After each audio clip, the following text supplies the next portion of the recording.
Dear students, welcome to diplomapk.com. Today we'll learn how we can use look, see and watch in the English sentences. اس lesson میں ہم سی، لوک اور watch کے بارے میں پڑھیں گے اور انگریزی زبان میں ان کے استعمال کے بارے میں سیکھیں گے اور پریکٹس کریں گے. لوک، اس کے لفظی معنی دیکھنے کے ہیں.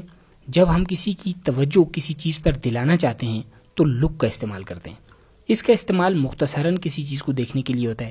مثال کے طور پر بلیک بورڈ کی طرف دیکھیں. اب دیکھیں ہم نے کسی کی توجہ جو ہے وہ بلیک بورڈ کی طرف دینی ہے تو کہیں گے بلیک بورڈ کی طرف دیکھیں. تو اسے انگلش میں ہم کہیں گے look at the black board.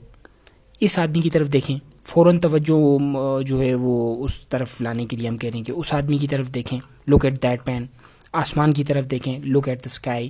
میری طرف دیکھیں، لک ایٹ می وغیرہ. تو لک کا استعمال جو ہے کسی کی توجہ دلانے کے لیے کیا جاتا ہے. سی، اس کے لفظی معنی بھی دیکھنے کے ہیں. اسے بھی مختصر وقت کے لیے استعمال کیا جاتا ہے. اس کا استعمال زیادہ تر اچانک کسی چیز کو دیکھنے کے لیے کیا جاتا ہے. اسے اکثر محرک چیزوں یعنی موونگ آبجیکٹ کے لیے کو دیکھنے کے لیے استعمال کرتے ہیں. مثال کے طور پر کیا آپ نے اس تیز بھاگتی کار کو دیکھا؟ Did you see that fast moving car? Sentence number 2، کیا آپ نے اس ریل گاڑی کو اسٹیشن پر آتے دیکھا؟ Did you see the train coming on the station? سی کو اکثر جو ہے وہ پاسٹ ٹینس کے لیے استعمال کرتے ہیں. تو محرک چیزیں ہوں اور ماضی میں کسی چیز کا ذکر کر رہے ہوں تو اکثر جو ہے سی کا استعمال کیا جاتا ہے. تھرڈ میں ہم واچ کا استعمال دیکھیں گے کہ انگلش میں واچ کو کس طرح استعمال کرتے ہیں. اس کے لفظی معنی بھی دیکھنے کے ہیں. کسی چیز کو بغور دیکھنے کے لیے استعمال ہوتا ہے. واچ جو ہے وہ کسی بھی چیز کو بغور دیکھنے کے لیے استعمال کرتے ہیں. اکثر اس کا استعمال مووی دیکھنے کے لیے کیا جاتا ہے. مثال کے طور پر سینٹینس نمبر 1، وہ سینما میں مووی دیکھ رہے ہیں.